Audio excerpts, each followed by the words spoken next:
l'agriculture et l'alimentation de demain ne seront pas souveraines si elles ne sont pas durables. Et donc, il faut des politiques de long terme et pas des politiques à courte vue.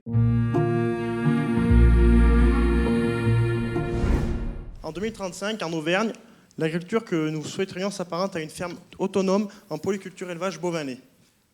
C'est-à-dire une ferme capable de s'adapter aux défis climatiques et économiques avec priorité au pâturage. Un pâturage repensé pour s'adapter aux aléas climatiques. J'imagine à l'avenir des fermes quasi autonomes en fourrage et en énergie avec du photovoltaïque sur les toits des bâtiments et une valorisation des productions en circuit court pour limiter l'empreinte carbone.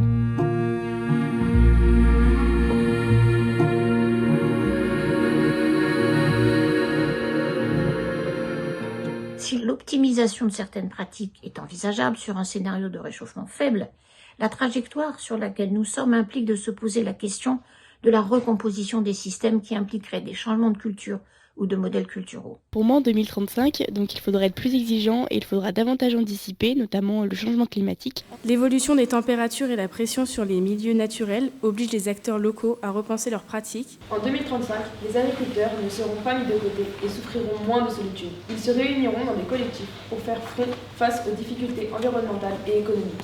En 2035, la mise en commun des savoirs et des expérimentations entre agriculteurs et scientifiques permettra de trouver des solutions plus durables. Elle vit une région transformée pour résister à la chaleur extrême. Il y avait de vastes zones ombragées grâce à des arbres et des haies plantés sur l'ensemble des parcelles. Il y avait des sols protégés par des couverts végétaux capables de retenir l'eau et d'être fertiles malgré la sécheresse. Comme des sols vivants, des cultures qui s'en sortent sans qu'on soit obligé de les arroser tous les 4 matins, de la diversité dans les champs et pas de monoculture à perte de vue. D'ici 2035, l'évolution du cheptel charolais dans l'Allier sera marquée par la baisse du nombre de têtes, compensée par une recherche accrue de qualité et d'autonomie. Entre enjeux environnementaux, évolution des pratiques agricoles et engagement des acteurs locaux, ce secteur continue de s'adapter aux défis de demain.